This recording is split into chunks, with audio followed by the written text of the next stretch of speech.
রায়ের মৃত্যুর ঝুঁকি আছে সেটা জেনেও এক পর্যায়ে বাধ্য হয়ে ডাক্তারের কথা শুনে বন্ডে সিগনেচার দিল অনির্বাণ। হ্যাঁ বন্ধুরা, ভিডিওতে লাইক দিয়ে দেখতে থাকুন।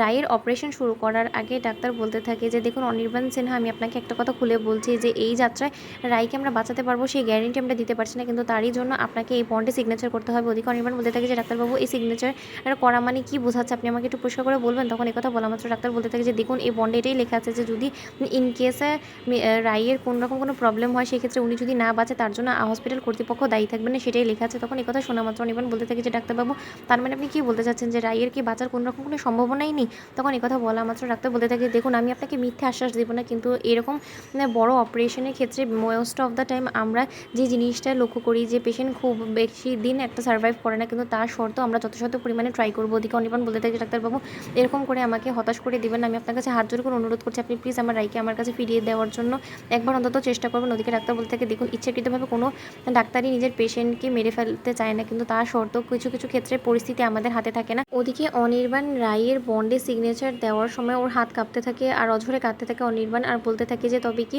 এই এক সিগনেচারই আমি তোমার মৃত্যু নিশ্চিত করে ফেললাম রায়। ওদিকে রায় বলতে থাকে যে কী ব্যাপার, অনির্বাণ সেই থেকে আমাকে এখানে কেবিনে রেখে চলে গিয়েছে, তারপর থেকে আমার সাথে একবারও দেখা করার জন্য এলো না।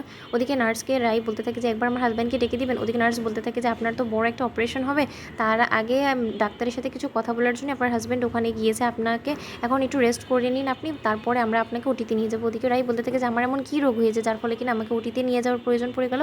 ওদিকে এই কথা বলা মাত্র নার্স বলতে থাকে যে কেন আপনি জানেন না? তখন এই কথা বলা মাত্র রাই বলতে থাকে যে না আমি তো শুধু জানি যে আমি প্রেগনেন্ট, কিন্তু এছাড়া আমার সন্তানের কোনো কিছু হয়েছে আপনি আমাকে বলুন না নার্স প্লিজ, আমার বড্ড বেশি টেনশন হচ্ছে। ওদিকে এই কথা বলা মাত্র নার্স বলতে থাকে আপনাকে কে বলেছে যে আপনি প্রেগনেন্ট? আপনার তো কোনো রকম কোনো প্রেগনেন্সি সিমটমসই ছিল না, আপনি তো ব্রেন টিউমারে আক্রান্ত হয়েছেন, কেন আপনার হাজব্যান্ড আপনাকে বলেনি? তখন এই কথা শোনা মাত্র রাই অঝরে কাঁদতে থাকে আর শকে চলে যায়। রাই বলতে থাকে যে এটা অসম্ভব, কই অনির্বাণ তো আমাকে একবারও বলেনি যে আমি ব্রেন টিউমারে আক্রান্ত, অনির্বাণ তো আমাকে বলেছে যে আমি প্রেগনেন্ট। তখন এই কথা বলা মাত্র নার্স বলতে থাকে যে আপনার হাজব্যান্ড আপনাকে কী বলেছে সেটা তো আমি জানি না, কিন্তু আমি যেটা শুনেছি আর আপনার রিপোর্ট যেটা বলছে সেটা পড়েই আমি আপনাকে বলছি, আর আপনার তো আজকে সেটারই অপারেশন হওয়ার কথা, কেন আপনি এই সম্পর্কে কোনো কিছুই জানেন না? তখন এই কথা বলা মাত্র রাই বলতে থাকে যে তার মানে অনির্বাণ আমার কাছ থেকে সব কিছু লুকিয়ে গিয়েছে।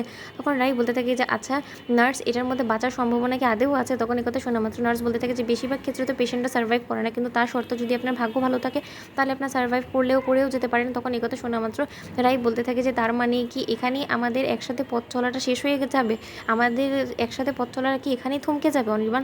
ওদিকে অনির্বাণ কাঁদো কাঁদো অবস্থায় যখন রাইয়ের কেবিনে আসে তখন অনির্বাণ রাইকে দেখে অবাক হয়ে যায়, বলতে থাকে যে কী হয়েছে রাই, তুমি এরকম করে আমার দিকে অবাক দৃষ্টিতে তাকিয়েছো কেন? তখন এই কথা বলা মাত্র রাই বলতে থাকে আমার ব্রেন টিউমার হয়েছে, তুমি আমাকে একবারও জানানোটা প্রয়োজন মনে করোনি? আমি বন্ধুরা তোমাদের ভিডিওটি ভালো লেগে থাকলে লাইক কমেন্ট শেয়ার করে সাবস্ক্রাইব করতে ভুলো না।